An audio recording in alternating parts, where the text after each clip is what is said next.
तो एनाटॉमी में हमने थोरैक्स कैविटी स्टार्ट की है, ठीक है। इसमें लास्ट टाइम हमने कौन सा टॉपिक पढ़ा है, शाबाश। एक तो हमने स्टर्नल एंगल के बारे में पढ़ा था कि स्टर्नल एंगल क्या है और स्टर्नल एंगल की जनाब डिफरेंस लैंडमार्क कौन कौन से हैं। फिर इसके बाद हमने क्या पढ़ा था, बोन्स के बारे में, स्टर्नम के बारे में पढ़ा है। और लास्ट टाइम हमने डिटेल से एक्सप्लेन किया है रिब्स, कि रिब्स क्या है, रिब्स की टाइप्स क्या है, इसकी क्लासिफिकेशन कितनी बेस पे थी, 2 बेसिस पे, अटैचमेंट की बेस पे और स्पेशल फीचर्स की बेस पे। तो टिपिकल एटिपिकल रिब्स भी होते हैं और ट्रू रिब्स, फॉल्स रिब और फ्लोटिंग रिब्स भी होते हैं, ठीक है। उसके बाद आज जो हम नेक्स्ट पढ़ेंगे, the most important topic is muscles of thoracic wall, कि what are the different muscles present in thoracic cavity, ठीक है। तो हेडिंग दे दे मसल्स ऑफ थोरेसिक वाल, ठीक है जी। इस टॉपिक से भी एमसीक्यूज आते हैं, कम से कम 2 एमसीक्यूज यहाँ से आएंगे। तो आप लोगों ने इसको तरीके से याद करना है, it will be very easy, ठीक है। कि what are the different muscles present in the thoracic cavity, specially in between the ribs. Ribs के दरमियान जो स्पेस होता है उसको क्या कहते हैं, इंटरकोस्टल स्पेस। उस स्पेस के अंदर जितने भी मसल्स पाए जाते हैं they are called intercostal muscles, ठीक है। तो लेके एक टेबल बनाएंगे, the following are the, notes बनाते जाए, हाँ, the following are the different muscles of thoracic wall. Thoracic wall के जनाब हम अब डिफरेंट मसल्स पढ़ेंगे, ठीक है। इनमें से जो सबसे पहला मसल है ना, the most important is external intercostal muscles. इसको हम क्या कहते हैं, एक्सटर्नल इंटरकोस्टल मसल्स। उस दिन मैंने आप लोगों को एक कंसेप्ट बताई थी कि whatever we are going to discuss between in the ribs that will be known as internal intercostal space. क्योंकि देखें इंटरनल का मतलब क्या होता है, in between, costal mean ribs. तो रिब्स के दरमियान स्पेस को हम इंटरकोस्टल स्पेस कहते हैं। देखिए अगर फॉर एग्जांपल इस डमी को हम देखें ना, इधर देखें, दीज आर कॉल्ड रिब्स, ये हमारे पास क्या है, रिब्स है। थोड़ा सा इधर देख के और मजीद क्लियर हो जाएगा। दिस इज कॉल्ड स्टर्नम, ये स्टर्नम है, ये रिब है और ये स्टर्नम है। तो रिब स्टर्नम के साथ डायरेक्ट अटैच नहीं होते by the help of their cartilages. इसकी क्या है, cartilage. The cartilage by the help of which rib is attach to the sternum, that is called costal cartilage. इसको हम क्या कहते हैं, कोस्टल कार्टिलेज। ये फर्स्ट रिब है, ये फर्स्ट रिब है, ये कौन सा है, सेकंड रिब है, थर्ड रिब है, फोर्थ, सिक्स, इस तरह। तो सारे के सारे जितने भी ये आप लोगों को नजर आती है ना, these are called costal cartilages. अब क्वेश्चन ये है कि अगर इस रिब और इस रिब के दरमियान इस स्पेस को हम देखें, this is called intercostal space. लेकिन अब ये कौन सा रिब है, ये वाला, ये फर्स्ट, और ये क्या है, सेकंड। तो इसके दरमियान जो स्पेस बनेगा ना, उसको हम नाम देते हैं उस रिब के ऊपर वाले नाम के हिसाब से। तो ये कौन सा रिब है, फर्स्ट। तो this space will be called first intercostal space. बात समझ आ रही कि नहीं। अब देखे इस रिब को देख, कौन सा रिब है और ये कौन सा है, तो इसका क्या नाम है, सेकंड इंटरकास्ट। इंटरकास्टल स्पेस का नाम ऊपर रिब के नाम से बनता है। अब आखिर में आते हैं, कितने पेयर के रिब्स होते हैं, 12। तो आखिरी अगर ये 11वां है और ये 12वां है तो इसके दरमियान कौन सा स्पेस होगा, तो there are 12 rib on each side but 11 intercostal spaces. ये याद रखें, ठीक है। इंटरकास्टल स्पेसेस 11 है और रिब्स कितने होते हैं, 12 ऑन ईच साइड, लेकिन 12 पेयर्स होते हैं दोनों साइड के, मिलाकर 24 होते हैं, ठीक है। अब इधर देखें, अगर मैं ये इंटरकास्टल स्पेस है, ये रिब्स फ्रंट से किस बोन को टच हुए हैं, स्टर्नम, और बैक साइड से रिब जाकर वर्टेब्रल कॉलम, वर्टेब्रास के साथ टच होते हैं, इस तरह है ना। अब क्वेश्चन ये है कि अगर हम इस इंटरकास्टल स्पेस को देखें और इस इंटरकास्टल स्पेस को देखें, इसमें फ़र्क ये होता है कि the intercostal space in between the ribs from the front side is wider as compare to intercostal space on the back side.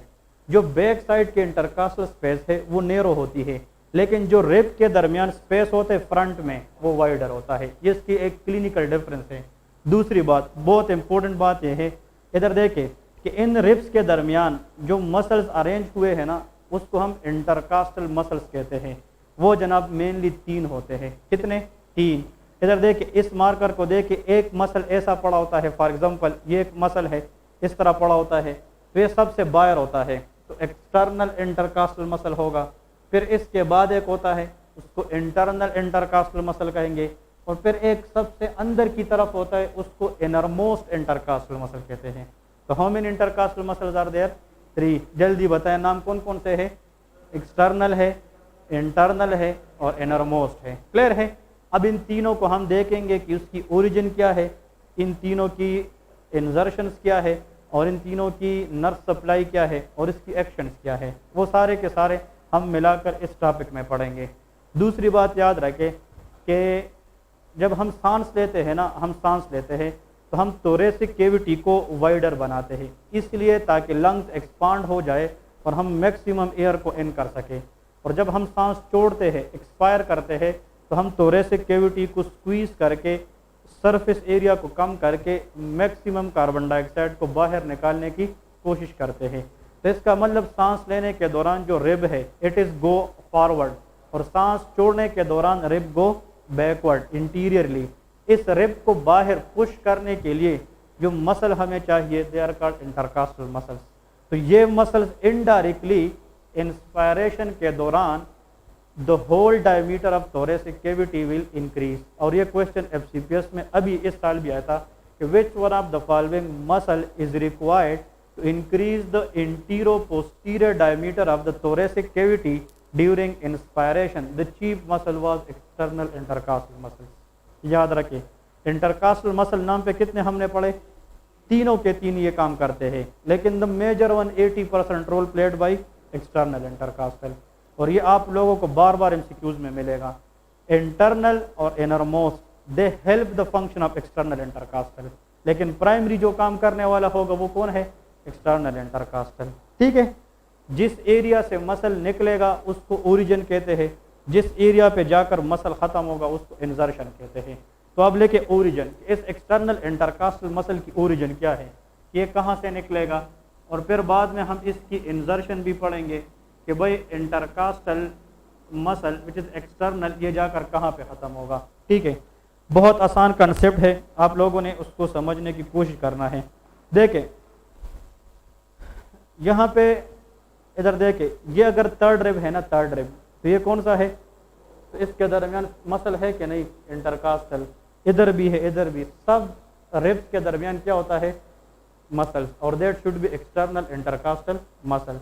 मैं आप लोगों को यहाँ का एक्सटर्नल इंटरकास्टल मसल एक्सप्लेन कर रहा हूँ। इधर देखें, इस रिब को लेके और इस रिब को लेके, इसके दरमियान दिस, अगर यहाँ पे ये मार्कर का जो लाइन है ये एक्सटर्नल इंटरकास्टल मसल है, तो आप लोग ऐसा समझे कि इस मसल के लिए ये सुपीरियर रिब है और ये इंफीरियर रिब है। याद रखें, समझ आ गई? अगर ये मसल इधर पे होता तो इसके लिए फिर ये सुपीरियर रिब है और ये इंफीरियर रिब है। क्लियर है? अब यहाँ पे एक कंसेप्ट है, आपको समझ आ रही है ना? इधर देखें, इस मसल पे पॉइंट करते हुए ये सुपीरियर रिब है और ये इंफीरियर है, इसको पीछे की तरफ लेके आए तो ये स्पेस ये बन जाता है, ये स्पेस ये बन जाता है, तो इसका ये सुपीरियर रिब है और ये इंफीरियर। अब इधर देखें, फिर इस सुपीरियर रिब का, इसको थोड़ा सा इधर देख, अब इस सुपीरियर रिब का ये वाला हिस्सा that is known as inferior border of the superior rib. इसको क्या कहते हैं? Inferior border of the superior rib, और इसको superior border of the inferior rib कहते हैं। इस तरह है कि नहीं? जो एक्सटर्नल इंटरकोस्टल मसल है ये एडजेसेंट रिब की inferior border of superior rib से निकलती है, यहाँ से ये निकलती है और जाकर दूसरे रिब की सुपीरियर बॉर्डर पे इंसर्ट हो जाती है। बात क्लियर है कि नहीं? लेकिन यहाँ पे एक और मजीद कंसेप्ट है जो बुक में भी नहीं है, ये बहुत इंपॉर्टेंट है कि इस एक्सटर्नल इंटरकास्टल मसल की जो ओरिजिन है, जो स्टार्ट है, वो बैक साइड से होती है। ये कहाँ से होती है? Back side. मतलब ये यहाँ से नहीं होती, फ्रंट से इस तरफ बैक की तरफ नहीं, मतलब यहाँ से इस तरह फिर फ्रंट की तरफ आती है। अब इधर देखिए, इनिशियली मीन पहले जब ये मसल यहाँ से निकलती है, इधर देखिए यहाँ से, तो इसकी जो फाइबर है ये अपवर्ड से लेके कब तक आ रही है? डाउनवर्ड। तो हम कहते हैं कि initially the fibre of external intercostal muscle will run downward है। और देखिए, अगर आप इस तरह खड़े हैं, मैं इस तरह खड़ा हूँ, ये फॉर एग्जाम्पल डाउनवर्ड, और ये बाहर की तरफ जा रही है कि अंदर की तरफ, देखे बाहर की तरफ। तो इधर देखे एक बंदा है, वैसे आप वैसे समझने की कोशिश करें, अगर ये इसकी वर्टेब्रास है, वर्टेब्रास, तो यहाँ पे एक्सटर्नल इंटरकोस्टल इस तरह की क्या नहीं, तो इसका मतलब ये जो हिस्सा है ना, ये कहाँ की तरफ आ रही है, बाहर की तरफ। और फिर यहाँ से जब ये टर्न करेगी ना, तो फिर ये कहाँ पे जाएगी, मीडियली जाएगी। तो इधर देख, initially external intercostal muscle will come downward and laterally, downward and laterally, लेकिन जब ये यहाँ तक आ जाता है, यहाँ तक, तो फिर वही डाउनवर्ड ही आएगी, लेकिन मीडियली जाएगी। क्या जाएगी, मीडियली। तो देखे, external intercostal muscle arise from the inferior border of upper rib, but it will insert on the superior border of lower rib। जी याद रखिए। तो लेके ऑरिजिन और इंसर्शन में ये लेके जी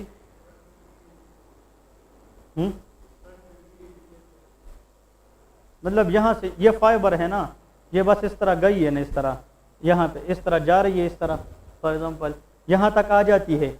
लेकिन ये क्वेश्चन याद रखे कि एक्सटर्नल इंटरकास्टल मसल जब इस कोस्टल कार्टिलेज तक पहुंचती है ना, यहाँ पे ख़त्म हो जाती है। तो ये भी एमसीक्यूज है कि एक्सटर्नल इंटरकास्टल मसल की जो कनेक्शन है वो स्टर्नम के साथ डायरेक्ट नहीं होता, यहाँ पे ये ख़त्म होकर इसकी थिकनिंग होती है। क्या होती है, thickening.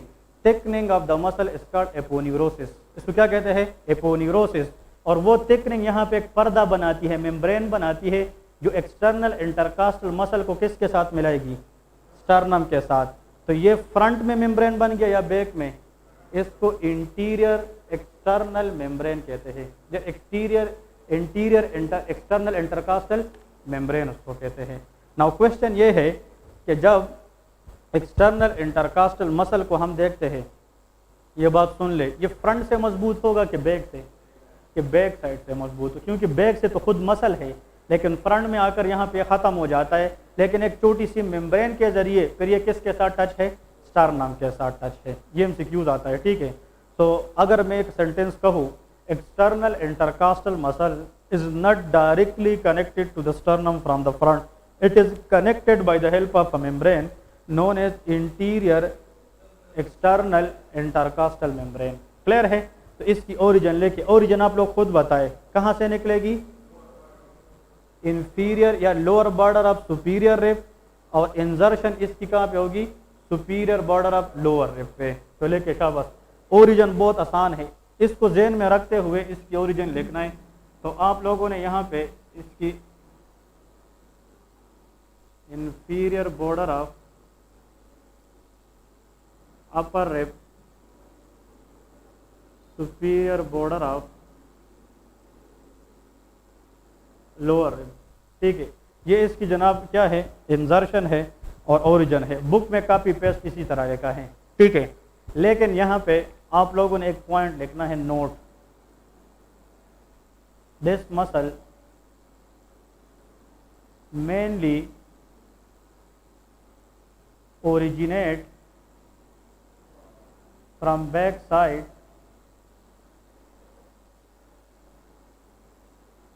initially run downward and medially के laterally, downward and back side से laterally, और later वही सेम डाउनवर्ड एंड मीडियली। अब आप लोग बुक उठाओगे तो ये पॉइंट आप लोगों को नहीं मिलेंगे, लेकिन this is very important to understand for anatomy, ठीक है।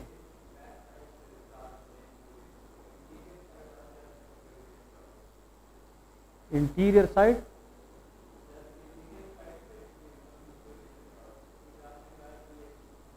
ओरिजिन क्या है, origin is the point from where muscle start. तो उसकी स्टार्ट अगर बैक साइड से, तो फ्रंट पे उसकी ओरिजिन कैसे आएगी,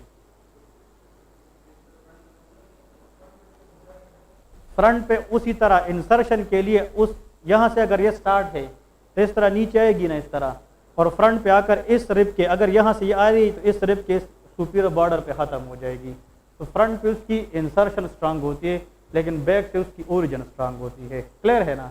और दूसरी बात है कि इस तरह लेयर्स में आती है, लेयर्स में आती है, और ये पूरे इलाके को कवर करती है, लेकिन यहाँ पे ये डेफिशिएंट होता है, फ्रंट पे ख़त्म हो जाता है और स्टर्नम के साथ एक मेम्ब्रेन के ज़रिए कनेक्ट हो जाता है, जिसको हम इंटीरियर एक्सटर्नल इंटरकोस्टल मेम्ब्रेन कहते हैं। ठीक है ना। तो यहाँ पे आप लोग लेके नीचे एमसीक्यूज, मैंने जब खुद पीएमडी से एग्जाम दिया था ना, उसमें क्वेश्चन था कि external intercostal muscle in the thorax cavity is deficient on which side, interior, posterior, medial के लेटरल। आंसर इज इंटीरियर, कि इंटीरियर साइड पे चेस्ट के साथ एक्सटर्नल इंटरकास्टल मसल डेफिशिएंट है, नहीं है, वहाँ पे उसकी मेम्ब्रेन है। ये एमसीक्यूज आता है। ठीक है ना। तो कभी कभार एग्जाम में एनाटॉमी के अंदर प्रोफेसर मुख्तलिफ क्वेश्चन देते हैं, या तो डायरेक्ट बताएगा कि एक्सटर्नल इंटरकोस्टल मसल कहाँ पे डेफिशिएंट है, इंटीरियर में। कुछ एग्जामिनर्स पूछते हैं कि अगर ये डेफिशिएंट है तो फिर इस मसल को स्टर्नम के साथ कनेक्ट किसने किया है, एक मेम्ब्रेन ने, जिसको इंटीरियर एक्सटर्नल इंटरकास्टल मेम्ब्रेन कहते हैं। ठीक है। तो यहाँ पे लेके this muscle is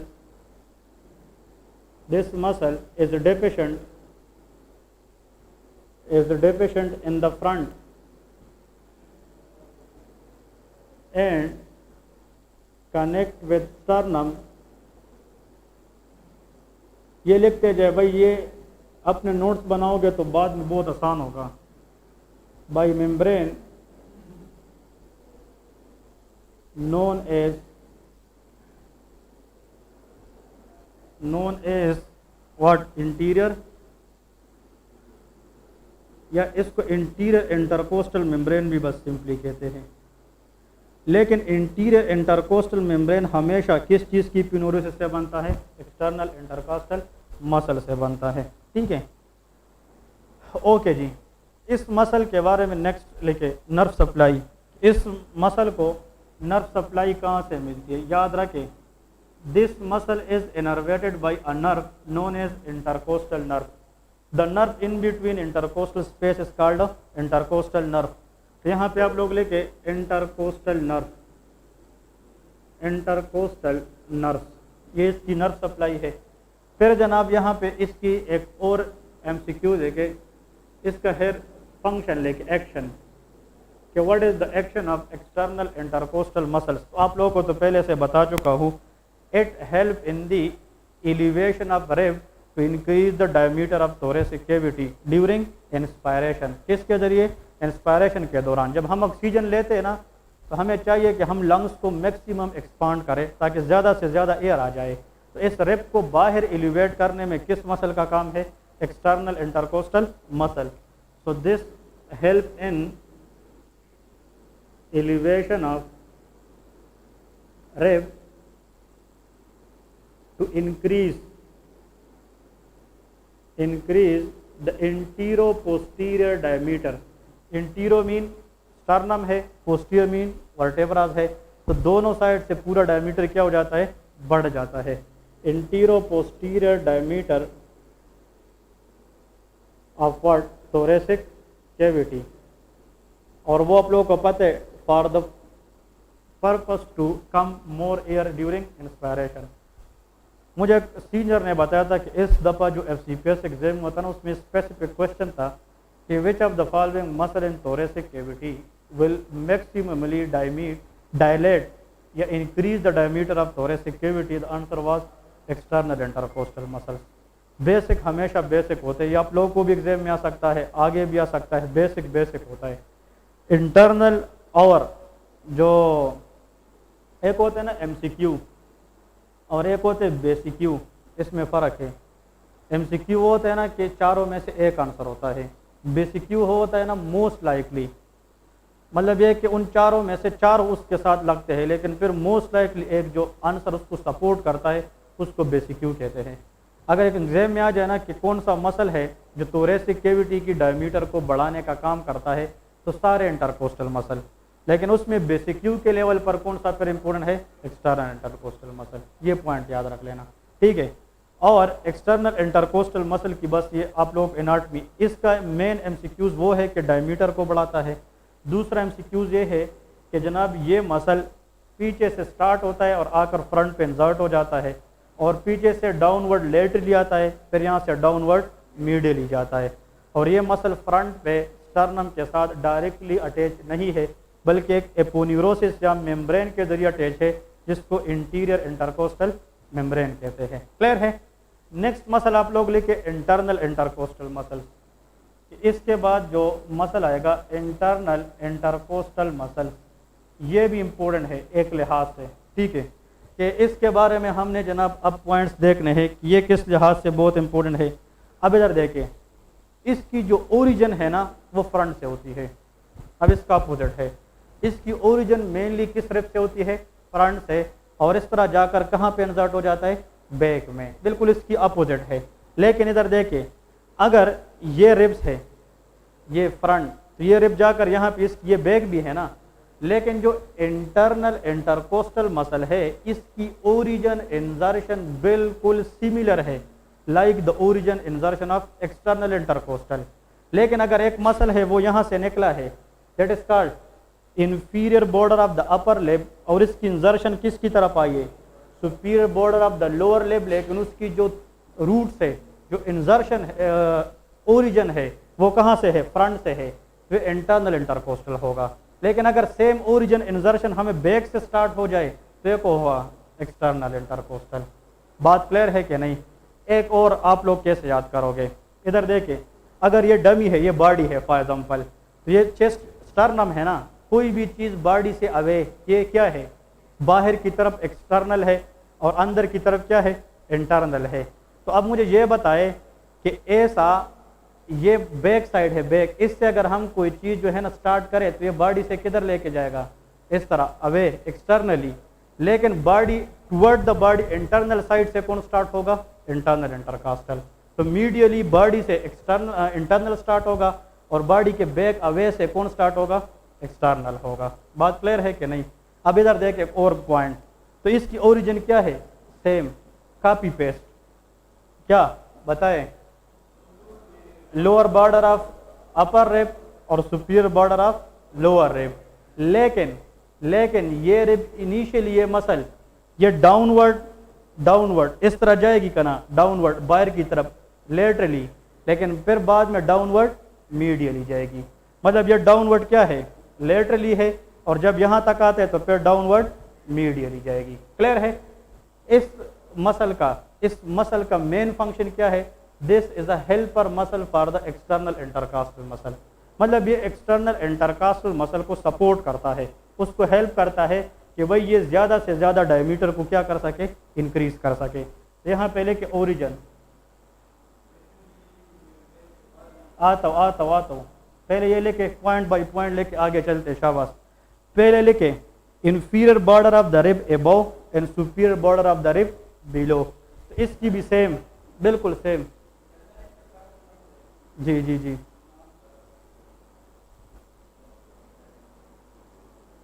internal intercostal muscle. अब इधर देखिए, हाँ, तो यहाँ पे ओरिजिन क्या है बताए ना, inferior border of rib above या सुपीरियर रिब या अपर रिब ऑफ रिब अबव लिख सकते हैं इस तरह के, नहीं, और फिर superior border of rib below. ये इसकी ओरिजिन और उसकी ओरिजिन इंसर्शन कॉपी पेस्ट, लेकिन एक फ्रंट से होती है और एक बैक से होती है, ये डिफरेंस है। लेकिन बुक में नहीं लिखा है, बुक में डायरेक्ट लिखा है, बुक में से नहीं समझोगे। ये पॉइंट आप लोगों ने याद रखना है। और यहाँ पे लेके नोट बताएगा कोई, दिस मसल हाँ जी, इनिशियली रन डाउनवर्ड laterally और later डाउनवर्ड लेटर मीडियली, फिर बैक की तरफ जाएगा ना, फिर बैक की तरफ जाएगा, ठीक है। डाउनवर्ड कहाँ पे जाएगा, मीडियल की तरफ जाएगा, ठीक है। उसको थोड़ा सा क्लियर है जी, तो ये पॉइंट्स याद रख लेना है। लेकिन आप यहाँ पे एक एमसीक्यूज है कि ये मसल कहाँ से स्टार्ट हुआ था, शाबाश। देखिए, अगर आप लोगों को मैं एक पॉइंट बताऊँ, इसको देखे डमी को, अगर एक मसल यहाँ से स्टार्ट हुआ है, यहाँ से, और इस तरफ फ्रंट की तरफ जा रहा है, तो ये कौन सा मसल होगा, एक्सटर्नल इंटरकोस्टल मसल। यहाँ से स्टार्ट होने वाला मसल फ्रंट की तरफ जब जाएगा तो यहाँ पर ख़त्म हो जाएगा और यहाँ पे एक मेम्ब्रेन छोड़ेगा, इसको क्या कहते हैं, इंटीरियर इंटरकोस्टल मेम्ब्रेन। अगर एक मसल यहाँ से स्टार्ट हो जाए और बैक की तरफ जाएगा, इंटरनल इंटरकोस्टल मसल, लेकिन यहाँ पे वर्टेब्रा के साथ डायरेक्टली टच नहीं है, ये भी एक मेम्ब्रेन के जरिए टच है, लेकिन vertebra is on the front या बैक, तो उस मेम्ब्रेन को हम पोस्टीरियर इंटरकोस्टल मेम्ब्रेन कहते हैं। ये एमसीक्यूज है। What is anterior intercostal membrane? Anyone? शाबाश। What is anterior intercostal membrane?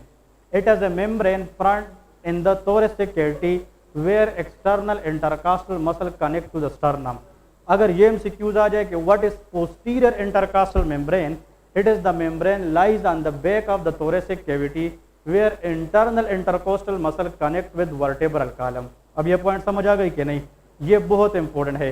तो external intercostal muscle is weakest in the front but internal intercostal muscle is weakest on the back. ये MCQs है। Clear है जी? कौन सा membrane?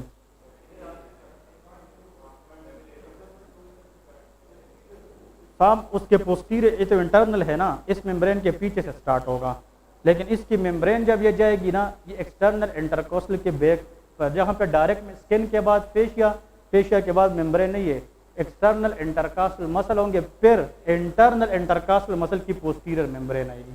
इसी तरह है, ठीक है। लेकिन फ्रंट पे मेम्ब्रेन जो है ना वो पहले आएगा, क्योंकि वो एक्सटर्नल इंटरकास्टल मसल की डिराइव है। तो एक्सटर्नल तो जो है ना वो पहले आएगा और इंटरनल किधर आएगा? बैक में आएगा। क्लियर है?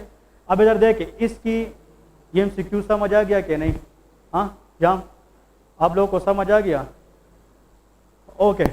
इस बुक में सिर्फ दो पॉइंट्स लेके हैं, लेकिन MCQs उठा कर देखे हुए तो इससे 2-3 क्वेश्चन आते हैं कि भाई मेम्ब्रेन क्या है, वीकेस्ट कौन सा है, स्ट्रांगेस्ट कौन सा है, किस किस साइड पे कौन सा मसल वीक है, external intercostal weak on the front, internal intercostal weak on the back. यहाँ पे आप लोग आखिरी MCQ देखे कि internal intercostal muscle attach to vertebral column on the back side by the help of posterior intercostal membrane. ये MCQ देखे, आखिर के साथ ये एक चीज़ ऐड करें,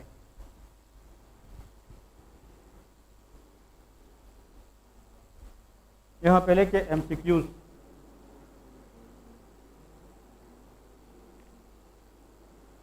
internal intercostal muscle is attached to the vertebral column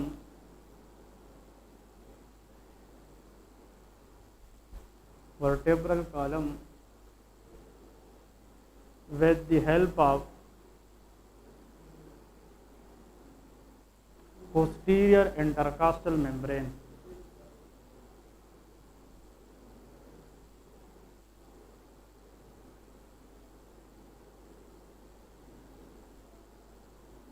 ठीक है जी, ये पॉइंट याद रख लेने हैं।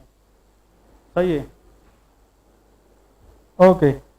इसके अगर हम नर्व सप्लाई की बात करें, सेम इंटरकास्टल नर्व, इसकी जो नर्व इनर्वेशन है सेम, सब इंटरकास्टल मसल की नर्व सप्लाई भी सेम है।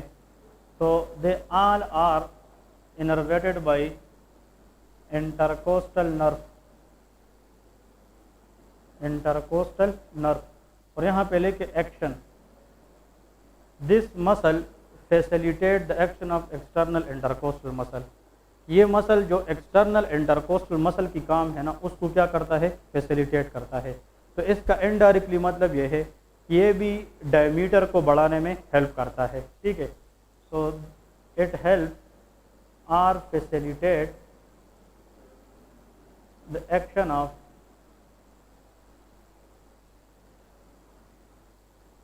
External intercostal muscle. ठीक है जी, एक्सटर्नल इंटरकोस्टल मसल। इसके बाद जो नेक्स्ट मसल है ना, जो इससे भी इनवर्ट की तरफ है, उसको इनरमोस्ट इंटरकास्टल मसल्स कहते हैं। तो थर्ड नंबर आप लोग लेके, the third is what? Innermost intercostal muscle. इसकी ओरिजिन, इसकी इंजर्शन बिल्कुल कॉपी पेस्ट सेम है। लाइक इन दोनों की, ठीक है, लेकिन ये भी फ्रंट से स्टार्ट होता है, लाइक इंटरनल इंटरकास्टल मसल। ये इंटरनल इंटरकास्टल मसल की तरफ फ्रंट से स्टार्ट होता है, लेकिन इसने जाकर कनेक्शन डायरेक्ट वर्टेब्रल कॉलम को दी है, इसमें कोई मेम्ब्रेन का कंसेप्ट नहीं है। ये मेन पॉइंट है। जो एक्सटर्नल इंटरकास्टल था वो बैक से स्टार्ट होता था, फ्रंट की तरफ आकर यहाँ पे ख़त्म होकर स्टर्नम के साथ एक मेम्ब्रेन के ज़रिए कनेक्ट होता था, इसका नाम क्या था, इंटीरियर इंटरकास्टल मेम्ब्रेन। जो इंटरनल इंटरकास्टल मसल है वो फ्रंट से स्टार्ट होता है, बैक पे जाकर ख़त्म होकर वर्टेब्रल कॉलम के ज़रिए किसको अटैच होता है, पोस्टीरियर इंटरकास्टल मेम्ब्रेन। और वो मसल जो फ्रंट से ही लाइक इंटरनल इंटरकोस्टल ख़त्म हो और डायरेक्ट अटैचमेंट टू वर्टेब्रास दे दे तो उसको हम इनरमोस्ट इंटरकास्टल मसल्स कहते हैं। क्लियर है? तो इसका मतलब ये है कि इस मसल में किसी मेम्ब्रेन का कंसेप्ट नहीं है, तो ओरिजिन इंसर्शन भी नहीं लिखता, लेकिन इसका जनाब एक नोट लेके, this muscle facilitate external intercostal muscle plus internal intercostal muscle, ये दोनों को फैसिलिटेट करता है। मतलब ये है कि इन तीनों मसल का एट द एंड ये नतीजा निकला कि सारे के सारे इंस्पायरेशन के दौरान इंटीरो पोस्टीरियर डायमीटर को बढ़ाते हैं, लेकिन उसमें से अगर 80% प्राइमरी मसल है वो एक्सटर्नल इंटरकास्टल मसल है। ठीक है, तो इंटीरो बैक पे जाएगी, वर्टेब्रा पे डायरेक्ट नहीं, इसकी भी origin lower border of the rib above and superior border of the rib below, लेकिन वर्टेब्रा तक जाकर ये रिब्स के साथ गया है, ये किसी मेम्ब्रेन के जरिए वर्टेब्रा से कनेक्ट नहीं है, आखिर तक गया है। Head of the vertebra, head of the ribs lies on the back side, मैंने पढ़ाया था ना, ये हेड तक जाकर उसके साथ इंसर्ट हुआ है, लेकिन हर एडजेसेंट रिब्स के साथ गया है। लेकिन external intercostal is deficient in the front और internal intercostal is deficient on the back. ये मेन पॉइंट्स है। ठीक है,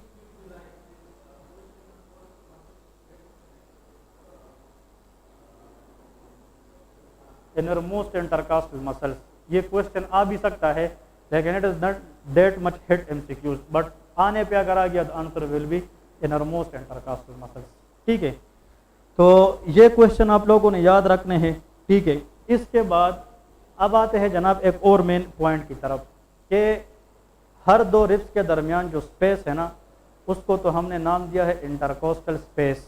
ठीक है, अब इधर देखें, अगर इस रिब की हम बात करें ना, इस रिब की देखें, इस रिब का ये पार्ट ये बाहर की तरफ इस तरह कर्व है और इसका एक अंदर की तरफ जो है ना एक पार्ट, अगर ये रिब में ले लूँ तो ये इस तरह है कि नहीं, ये इसका आउटवर्ड है और ये इसका क्या है, इनवर्ड। तो कोई भी रिब अगर हम देखें तो उसका जो आउटर सरफेस है इट इज कन्वेक्स, ये क्या है, कन्वेक्स, और जो रिब है वो अंदर से क्या होती है, कॉन्केव होती है। फिर अगर फॉर एग्जांपल ये एक रिब है, इस तरह कर्व है, rib is a curve bone, ये अगर रिब है तो इस रिब की लोअर बॉर्डर में, ये इसकी कौन सी बॉर्डर है, कॉन्केव लोअर बॉर्डर, यहाँ पे एक छोटा सा इस तरह डिप्रेशन होता है। किसी भी रिब की जो कौन सी पार्ट होती है, कॉन्केव पार्ट, इसकी लोअर बॉर्डर में एक ग्रू होता है, ग्रू मीन डिप्रेशन होती है। तो ये रिब के लिए वर्ड क्या यूज होता है, coastal is the word use for rib. तो ये क्या है, ये डिप्रेशन क्या है, ग्रू, ग्रू मीन एक केविटी है, एक डिप्रेशन है, लेकिन ये रिब के ऊपर वाले हिस्से में है कि नीचे, तो एबव कोस्टल, एपी कोस्टल या सब कोस्टल, सब। तो याद रखे, in any rib in the lower border there is a groove known as subcostal groove, इसको क्या कहते हैं, सब कोस्टल ग्रू। अब इस सब कोस्टल ग्रू के अंदर जब हम जाकर देखते हैं तो यहाँ पे हमें तीन स्ट्रक्चर मिलती है, which is artery, vein and nerve. ये भी एमसीक्यूज है। दो रिब्स के दरमियान वेन, आर्टरी और नर्व अगर रन करती है, intercostal artery, intercostal veins and intercostal nerves, they are mainly passes from which part of the rib, subcostal groove. ये एमसीक्यूज है। अब यहाँ पे जो मेन पॉइंट है, इधर देखे, पहले स्ट्रक्चर हमें वेन नजर आता है, फिर हमें क्या नजर आता है, आर्टरी, और आखिर में नर्व नजर आती है। बात समझ आ गई?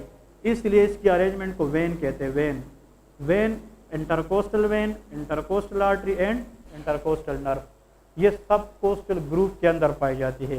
तो कभी कभार लंग्स के अंदर मैक्सिमम फ्लूइड अकोमुलेट हो जाते या मैक्सिमम एयर अकोमुलेट होता है, तो हमें नीडल जो है ना लंग्स तक गुजारना होता है। नीडल टोरेकोस्टोमी उसको कहते हैं। तो हम लोअर रिब की अपर बॉर्डर पे नीडल देंगे या लोअर बॉर्डर पे? अपर बॉर्डर पे। ये एमसीक्यूज है, where we can put the needle in the rib, answer is upper border, because in the lower border there is sub costal groove which contain vein, artery and nerve. तो इस चीज को बचने के लिए हम जब भी टोरेकोस्टोमी करते हैं, नीडल देते हैं, तो हम किधर से निकाल के देते हैं? Upper border. क्लियर है? नाउ क्वेश्चन ये है, इसको इसमें नर्व है कि नहीं? इसमें नर्व भी है और इसमें दोनों क्या है? वेसल्स है। वेन और आर्टरी दोनों क्या है? वेसल्स। इन तीनों को हम न्यूरोवस्कुलर बंडल भी कहते हैं। इन तीनों को क्या कहते हैं? Neurovascular bundle. न्यूरो मीन कि इसमें नर्व है, वस्कुलर मीन कि इसमें वेसल्स है। तो to prevent the neurovascular bundle injury in the rib, we have to put the needle at any time when we are doing something in the lungs in the upper border of the rib, because in the lower border we know from the anatomy that there is a subcostal groove where important structure are present। ठीक है, अब यहाँ पे question की तरफ आते हैं। Question ये है कि भाई बाहर से तो मसल है, अब इधर देखे यहाँ पे लेके लेयर्स ऑफ थोरेसिक कैविटी, ये 7 वाले पॉइंट्स के साथ लेके लेयर्स ऑफ थोरेसिक, और इससे भाई हर एक एमसीक्यूज में अजी हाँ ये पूरे में आता है। ठीक है, वेरी प्रोमिनेंट अप टू 10, लेकिन नीचे 2 में डिफिशेंट हो जाता है। लेकिन ऊपर जितना आप ऊपर रिब की बात करेंगे उतना ज़्यादा वो शाइनी लगता है, फिर नीचे जाकर ख़त्म हो जाता है। यहाँ पे लेके layers of thoracic cavity. Layers of thoracic cavity का मतलब क्या है? अगर फॉर एग्जांपल इसको कहते हैं, अगर सर्जन ने सर्जरी करना है, लंग्स तक पहुंचना है, तो हमने यहाँ से कौन कौन से चीज़ों को काट कर हम कहाँ तक पहुँचेंगे? लंग्स तक। Anything which is present in the cavity is called visceral organ. उसको क्या कहते हैं? Visceral organ. तो थोरेसिक कैविटी के जो विसरल ऑर्गन है वो एक लंग्स है और एक हार्ट है। ठीक है, अब इधर देखिए, सबसे पहले अगर सबसे पहले हमने किसी चीज़ को पियर्स करना है, दैट विल बी स्किन। ये इस तरह ड्रा करें, सबसे पहले हमारे पास क्या आएगी? स्किन आएगी। तो इसका मतलब सबसे पहले तो हम स्किन को काटेंगे। थोरेसिक के इससे क्वेश्चन आउट। ठीक है, यहाँ पे आप लोगों ने लिखना है कि सबसे पहला स्ट्रक्चर क्या पियर्स करना होगा? स्किन। स्किन के भी हमने फिर तीनों लेयर को पियर्स करना है, एपिडर्मिस, डर्मिस एंड हाइपोडर्मिस। ठीक है, लेकिन आप लोग जो है ना, ये पूरा थिकनेस है स्किन का, स्किन हमने काट दिया। स्किन के बाद हमें यहाँ पे एक मेम्ब्रेन नजर आएगा जिसको हम कहते हैं फेशियाज। क्या कहते हैं? Fascias is a membranous layer which is present under the skin. Fascia के बाद मसल स्टार्ट होते हैं। यहाँ पे अगर एब्डामेन में मैंने आप लोगों को पढ़ाया था तो पहले स्किन था, फिर क्या है? फेशिया है, फिर मसल है। Fascia is a membrane which connect skin above and muscle below. ये मसल और स्किन के दरमियान सपोर्ट प्रोवाइड करता है। तो स्किन के बाद जो नेक्स्ट यहाँ पे मुझे एक मेम्ब्रेन आएगा नजर, ये क्या होगा? इसको हम फेशिया कहते हैं। ठीक है, जस्ट सिंपल। या इसको हम थोरेसिक फेशिया भी कहते हैं क्योंकि थोरेसिक कैविटी में है। इस थोरेसिक कैविटी में अगर यहाँ से मैंने स्किन उतार दिया, फेशिया भी उतार दिया, फिर इन 2 स्पेसेस के दरमियान, एडजेसेंट स्पेसेस के दरमियान मुझे मसल्स आना शुरू हो जाएंगे। तो what ever the muscle will be seen in the spaces intercostal muscle. तो सबसे पहले वाला कौन आएगा? External intercostal. तो इस फेशिया के बाद this is external intercostal muscles. इसको जनाब हम लिखेंगे एक्सटर्नल इंटरकोस्टल मसल्स। ठीक है, इस एक्सटर्नल इंटरकोस्टल मसल के बाद हमें जो नेक्स्ट मसल नजर आ जाएगा, that will B internal intercostal muscle. आप लोग कहोगे कि इसके एमसीक्यूज क्या है, अब वो आएंगे। इस मसल के बाद यहाँ पे what is this? Inner most intercostal muscle. अब यहाँ पे एमसीक्यूज है। रिब्स के दरमियान जो न्यूरोवस्कुलर बंडल होता है जिसमें नर्व और वेसल्स होते हैं, आर्टरी एंड वेन, वो किस मसल के दरमियान से पास होते हैं? ये एमसीक्यूज है। तो इस तरह क्वेश्चन आता है कि neurovascular bundle are passes between dash external and internal, internal and innermost, इस तरह क्वेश्चन आता है। जो न्यूरोवास्कुलर बंडल है जो किसी भी रिब के नीचे से उस ग्रू से गुजरते हैं, तो उसका गुजरान जब मसल्स के दरमियान से होता है तो वो दो मसल से जाकर गुजरते हैं।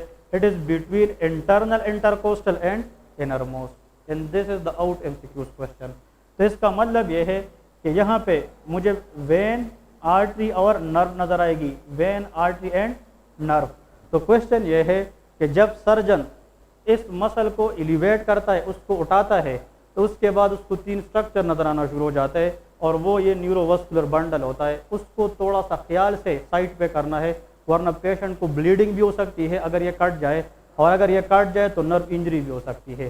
तो एमसीक्यूज जो मैंने खुद देखा है जोया बुक्स में, पीएमडीसी एग्जाम्स में, कि neurovascular bundle lies within the rib in which border answer is inferior border in a subcostal groove, but these three structure are passes between which muscles, internal intercostal and innermost intercostal. Clear है? 1000 MCQs के देख लोगे, ठीक है ना, बहुत important. फिर यहाँ पे देखें, इस इनरमोस्ट इंटरकोस्टल मसल के बाद एक और फेशिया आता है, ये एमसीक्यूज है। एक दफ़ा जब एब्डोमेन में स्किन के बाद फेशिया आ जाए ना, तो फिर आर्गन तक फेशिया नहीं होता। अगर लोअर लिम्ब में सर्जरी करे तो स्किन के बाद जब एक दफ़ा फेशिया आ जाए तो फिर वेस्ट्रा तक फेशिया नहीं होता। लेकिन थोरेसिक कैविटी वाहिद कैविटी है जिसमें कितने फेशियाज हमने गुजारने होंगे? 2। एक स्किन के बाद वाला जो किसी जगह पे होता है, और एक सबसे आखिरी वाले मसल के बाद। अब इधर देखें, तो इसका मतलब ये है, ये भी एक क्या लेयर है? शाबाश, फेशिया। लेकिन ये फेशिया सबसे अंदर है या बाहर है? अंदर। और किस कैविटी का है? इसलिए इस फेशिया को एंडोथोरेसिक फेशिया कहते हैं।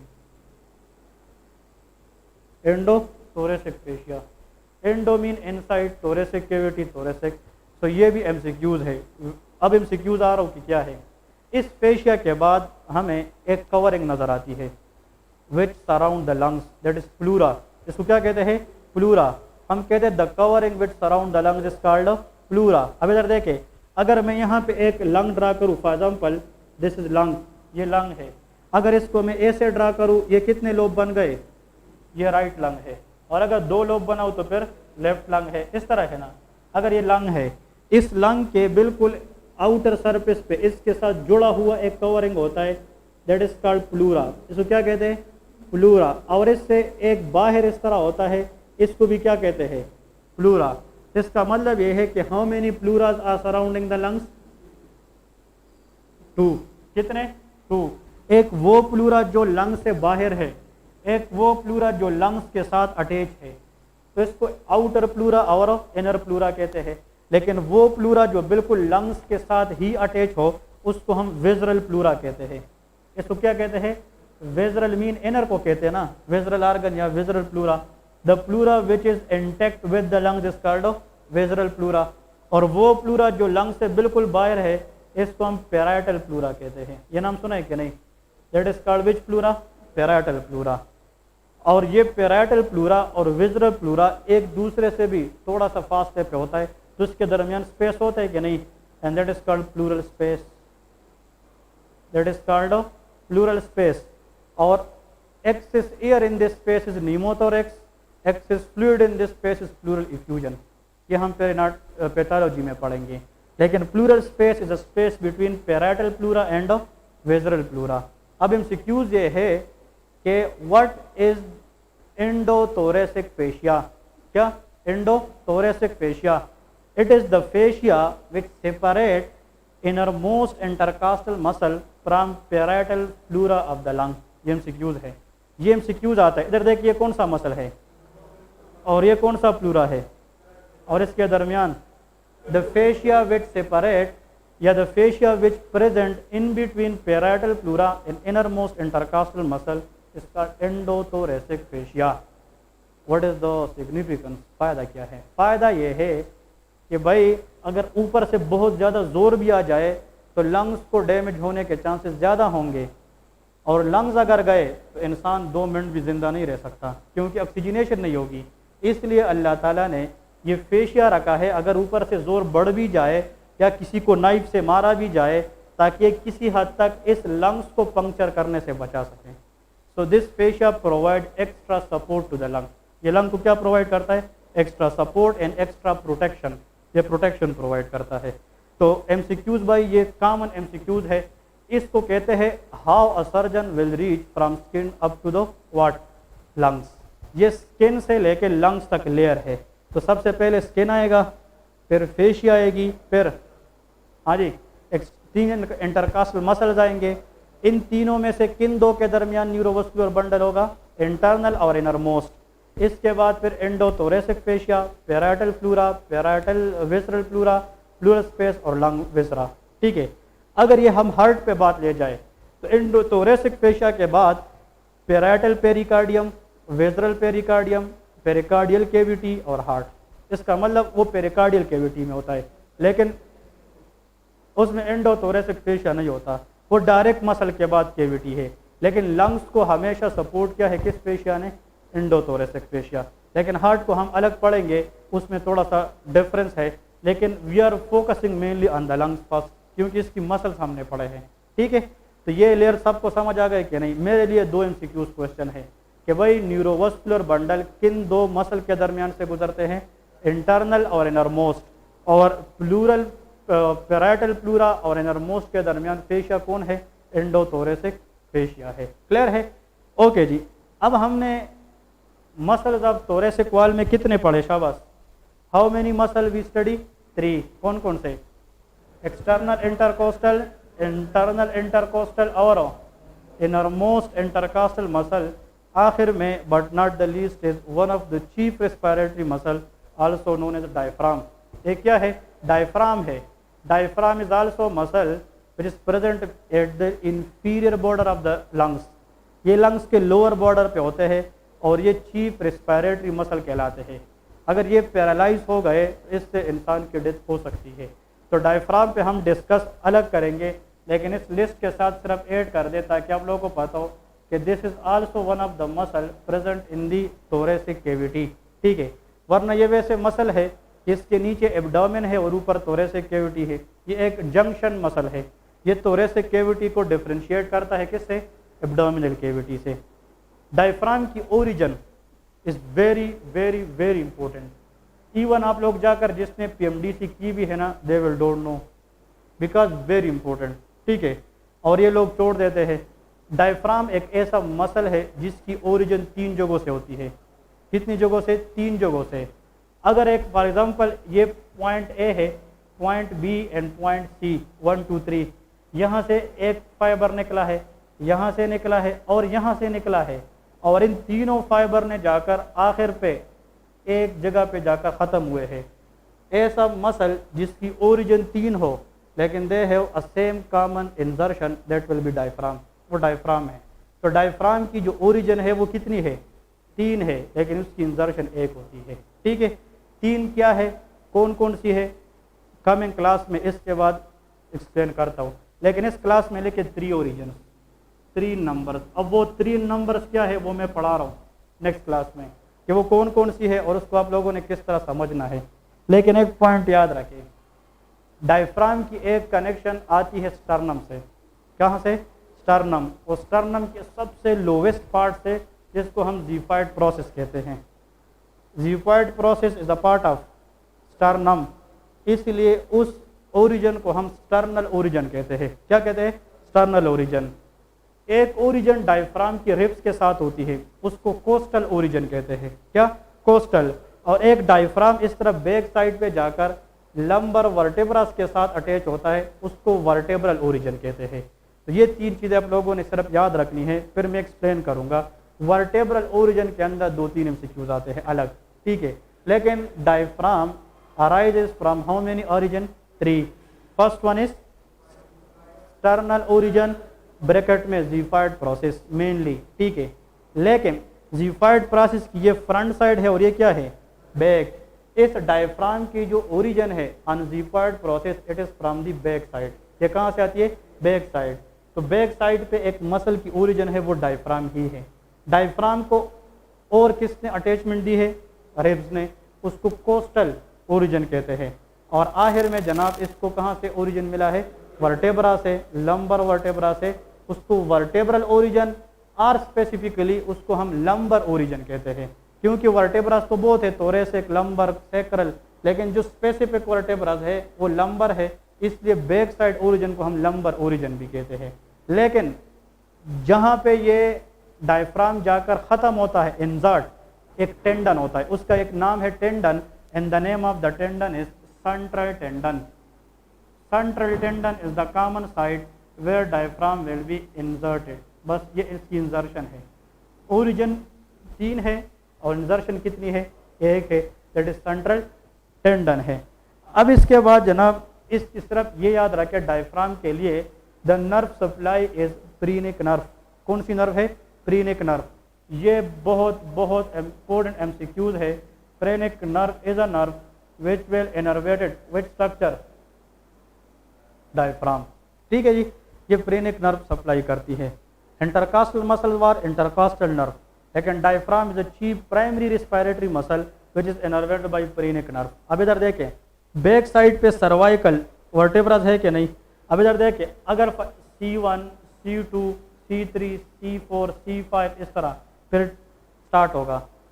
क्वेश्चन याद रखना है, इधर देखें, हाँ बहुत इंपॉर्टेंट है। यहाँ से एक फाइबर निकलता है, यहाँ से इस तरह बॉडी की तरफ आता है, किस रूट से? C3। किस रूट से? C3। फिर यहाँ से एक आता है, किस रूट से? C4, और फिर यहाँ से C5। इन तीनों रूट से जो फाइबर निकलते हैं ये बॉडी में जाकर इकट्ठे हो जाते हैं और कितने बंडल बनाते हैं? एक। दिस एक बंडल या one bundle is called nerve. क्या कहते हैं? नर्व। लेकिन ये कितनी रूट से मिलकर बनी है? 3। भाई ये टेलिनार की कोड है 345, याद रखें, ठीक है ना। Call C for call to Telenor code 345, इस तरह है कि नहीं? अब क्वेश्चन ये है, ऐसा नर्व जिसकी रूट वैल्यू कितनी हो? 3। कौन कौन सी? 3, 4, 5। इससे जो मिलकर नर्व बनेगी, this will innervate diaphragm which will be known as phrenic nerve. तो फ्रेनिक नर्व की रूट वैल्यू हर साल एमसीक्यूज में आता है, it is C3, C4 and C5। ठीक है, C3, C4 एंड C5। ठीक है, ये क्वेश्चन है। कल FCPS पार्ट ग्रुप में हम डिस्कशन करते रात को 2 घंटे ना, मेरा एक ग्रुप है FCPS वाला, उसमें हम डिस्कशन करते। उसमें एक बंदे ने मुझे क्वेश्चन पूछा कि फ्रेनिक नर्व 3 रूट से मिलकर बनती है, लेकिन उनमें से फिर कौन सा रूट है जो मैक्सिमम कंट्रीब्यूशन देता है डायफ्राम को? ये भी क्वेश्चन है, ठीक है ना। बात समझ गए ना? आप लोगों के हिसाब से स्टेप 1 के लिए ये भी काफ़ी है 3, 4, 5, लेकिन फिर आगे जाकर ये पढ़ना होता है इन तीनों में मैक्सिमम कंट्रीब्यूशन कौन प्रोवाइड करता है? 4। याद रखें, C4। C4 root provide maximum innervation to diaphragm as compare to 3 and 5। लेकिन ये पॉइंट सिर्फ आप लोगों के साथ इसलिए डिस्कस किया, कल हमारे डिस्कशन में था, ठीक है ना। लेकिन आप लोग सिर्फ ये याद रखें कि diaphragm is innervated by phrenic nerve by root value C3, 4 and 5। Clear है? अब इधर देखिए, for example this rounded part is called cell body. ये क्या है? Cell body. CV stand for cell body. Cell body is also known as soma. तो क्या कहते हैं? सोमा। इस सेल बॉडी के छोटे छोटे इस तरह एक्सटेंशन को डेंड्राइट्स कहते हैं। दे आर कॉल्ड, नाम सुना है? डेंड्राइट्स। और इससे एक लॉन्ग क्या होता है? एक्सॉन। क्या होता है? Axon. The small extension which are many in number is called dendrites. The rounded part of neuron is called cell body या सोमा, और the long one extension is called, this whole thing is called neuron. इसे क्या कहते हैं? Neuron. ठीक है, कोई भी चीज़ ये जहन में रख ले पूरी ज़िंदगी, कोई भी चीज़ अगर वो ब्रेन में है, बात है ना यार, कोई भी चीज़ अगर वो ब्रेन में है या स्पाइनल कार्ड में है वो CNS होगा। वो क्या होगा? CNS, central nervous system. कोई भी चीज़ अगर न्यूरॉन के साथ लेन देन हो लेकिन वो ब्रेन स्पाइनल कार्ड के बाहर बात हो, वो PNS होगा, peripheral nervous system. Anything in the brain and spinal cord is called CNS, anything outside that PNS। बात समझ आ गई कि नहीं? और दोनों को कंबाइंड NS कहते हैं, नर्वस सिस्टम। क्या कहते हैं? Nervous system. मैं कहता हूँ यहाँ पे कुछ है, ये क्या है, CNS, यहाँ पे कुछ होता है PNS, यहाँ पे कुछ होता है, यहाँ पे कुछ होता है PNS है, ठीक है ना। अब क्वेश्चन ये है, इधर देखे, इधर बहुत अच्छा कंसेप्ट है, ये एक न्यूरॉन की सेल बॉडी है, ये इसके डेंड्राइट, इसका ये क्या है। वैसे मेन मैसेज कैरियर कौन होता है, एक्सान, जो सबसे लॉन्गेस्ट होता है। अब यार देखिए, ये दूसरा न्यूरॉन है, इसका ये अपना एक्सान, तीसरा न्यूरॉन है, इसका अपना एक्सान। ये बहुत से एक्सान है या एक एक्सान, हाँ बहुत से एक्सान के ग्रुप को मैंने इकट्ठा किया है। इसमें वैसे कितने एक्सान आपस में मिले हैं, 3, ये 4, 5, 6, 7, 8। अगर हमें बॉडी के अंदर एक बंडल मिल गया किस चीज का, एक्सान का, लेकिन किस सिस्टम में, PNS में, किस में, तो डेफिनेशन क्या होगा, group of axon bundle in PNS is called nerve. इसको नर्व कहते हैं, ये लोग जो कहते हैं ना नर्व। चले ये बंडल मुझे यहाँ पे मिला, तो ये PNS है कि CNS, PNS है, तो बंडल ऑफ एक्सान मुझे यहाँ पे मिला तो क्या है, नर्व है। लेकिन किस बोन के साथ है, अल्ना, तो कौन सी नर्व होगी, अल्नर नर्व, ये नाम बन गया। अगर वो बंडल रेडियस के साथ मिला और अगर इसके दरमियान मिला, मीडियन नर्व। बात क्लियर है कि नहीं। नर्व है क्या चीज, nerve is the bundles of axon in PNS, इसको नर्व कहते हैं। तो ये प्रेनिक नर्व ये एक चीज से बनती है या बंडल ऑफ 3 से बनती है, बंडल ऑफ 3 से बनती है। लेकिन जितना बंडल ऑफ एक्सान होंगे उतना बंडल्स ऑफ सेल बॉडी भी होंगे, किसमें, PNS के अंदर सेल बॉडी की बंडल को गैंग्लिया कहते हैं या गैंग्लियन कहते हैं, नाम सुना है कि नहीं। गैंग्लिया का मतलब है bundles of cell body of neuron in PNS, और bundle of axon in PNS is called nerve. अगर वो नर्व इधर है किस बोन के साथ, फीमर, तो कौन सी नर्व है, अगर टीबिया है, टीबियल नर्व। बस इस तरह ये सारी नर्व भी चलेगी, ठीक है। मेरा मतलब ये है 4 चीजें आप लोगों ने इस क्लास से लेके जानी है। Bundles of cell body of neuron in PNS is called ganglion, bundles of axon in PNS is called nerve. लेकिन अगर ये बंडल्स ऑफ सेल बॉडी हमें कहाँ पे मिले, CNS में, ब्रेन में, it is called grey matter, it is called grey matter. और ये बंडल्स ऑफ एक्सान अगर हमें मिले उसको व्हाइट मैटर। इसलिए इस एक्सान के ऊपर माइलिन शीट होता है and that myelin sheath look like white, इसलिए उसको व्हाइट मैटर कहते हैं। क्लियर है। लेकिन ये मैंने नर्वस सिस्टम में एक्सप्लेन किए हैं, उसको फिर आप लोगों को भी एक्सप्लेन इंशाल्लाह करेंगे विद द टाइम। लेकिन नर्व का मतलब ये है कि नर्व के नाम पे जो भी चीज़ आएगी वो बंडल्स ऑफ एक्सान्स होंगी, PNS में कि CNS। तो आज के बाद अगर आप घर में बैठे बैठाए किसी का रिपोर्ट देख रहे और उसमें लिखा है there is nerve injury, at least ये पता होना चाहिए कि CNS का मसला है कि PNS का। तो इसका मतलब कि ब्रेन स्पाइनल कॉर्ड ठीक है। Nerve injury is a PNS problem. Nerve हमेशा PNS मसला होता है। Nerve is regenerated up to some extent but neuron is not regenerated in CNS। Clear है कि नहीं। तो ये पॉइंट आप लोगों ने याद रखना है। क्लियर है। तो एक रिपोर्ट को देख अगर किसी को आया है कि ganglion injury, ganglion cyst, ganglion cancer, फिर भी किसका मसला है, PNS का मसला है। CNS इज ओके, ठीक है। तो एक पॉइंट याद रखे, तो phrenic nerve innervated which muscle, diaphragm, having the root value C3, C4, C5, main contribution is from C4, ठीक है। और नीचे लिखे note, it is the chief respiratory muscle, it is a chief respiratory primary muscle, ठीक है, diaphragm. अगर एक बात में हम उसको काउंटर करें कि चीफ रेस्पिरेटरी मसल बॉडी में क्या है, आंसर इज डायफ्राम है, ठीक है। Diaphragm is the muscle present in the lower border of lungs which differentiate thoracic cavity from abdominal cavity. आखिर में एक और मसल की तरफ आते हैं which is very commonly asked. एक मसल है जिसका टोटल ताल्लुक thoracic कैविटी के बैक पे होता है, फ्रंट पे एब्सेंट होता है। कहाँ पे एब्सेंट होता है, फ्रंट पे, बैक से उसका ताल्लुक होता है पूरा।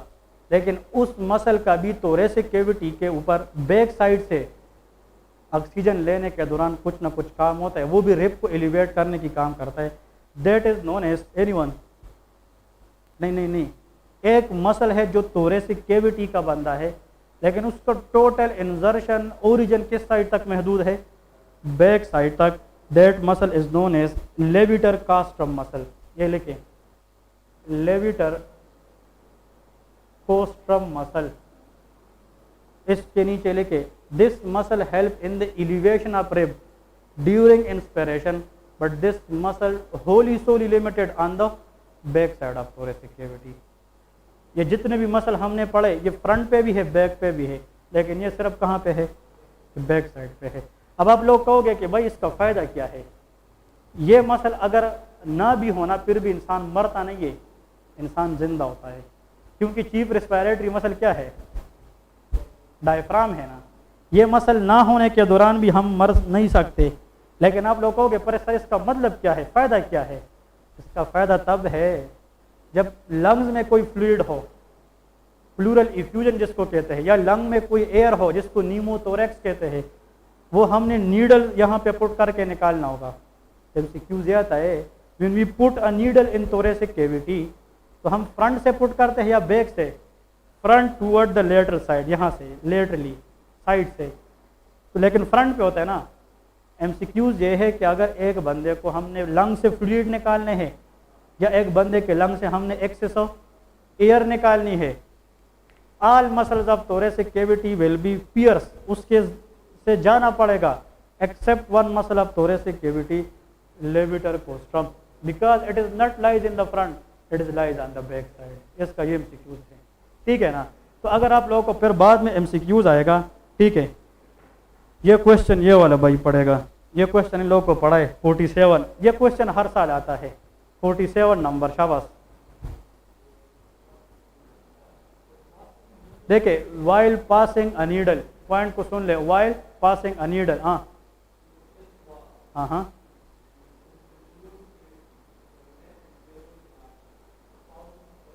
अब इधर देखिए 3 पॉइंट है। While passing a needle in the, ये एक्सिला है, ये क्या है, इसकी मिड एक्सिलरी पॉइंट पे, यहाँ पे अगर हमने नीडल पास करना है और हमने यहाँ से जाकर लंग्स में जाना है, तो नीचे लिखा है all of the following structure will be pierce except, इसमें एक्सेप्ट है ना, इसका मतलब यह है कि फ्रंट से, तो ऑप्शन में क्या है, जितने भी इंटरकास्टल है वो तो सारे आएंगे, लेकिन यहाँ से वो मसल पियर्स नहीं होगा जिसका टोटल ताल्लुक किस साइड पे हो, बैक, और इसमें ऑप्शन आंसर होगा लेविटर कास्ट्रम मसल, ये इसका आंसर है। इसी तरह क्वेश्चन आएंगे आप लोगों को, बिल्कुल स्टेम को जब आप लोग देखेंगे ना, अगर आप लोगों ने इस पे मेहनत की होगी आप लोग एंजॉय करेंगे पेपर में। This question is all frequently, इसका रीज़न लेविटर कास्ट्रम पढ़ना इतना इम्पोर्टेंट नहीं है, ना इतना ज़्यादा इम्पोर्टेंट मसल है कि भाई अगर ये हम ना पढ़े chest cavity will be incomplete, but ये इम्पोर्टेंट है ड्यूरिंग प्रोसीजर, कि अगर हम कोई काम कर रहे हैं तो हमसे सारे के सारे मसल खराब हो सकते हैं, लेकिन एक नहीं, जिसको लेविटर कास्ट्रम का नाम दिया है, because this muscle totally lies on the back side chest cavity, it is not present in the mid axillary line, ठीक है। तो ये मेन पॉइंट्स है। ब्रेक करे शाबाश, फिर नेक्स्ट क्लास देखो।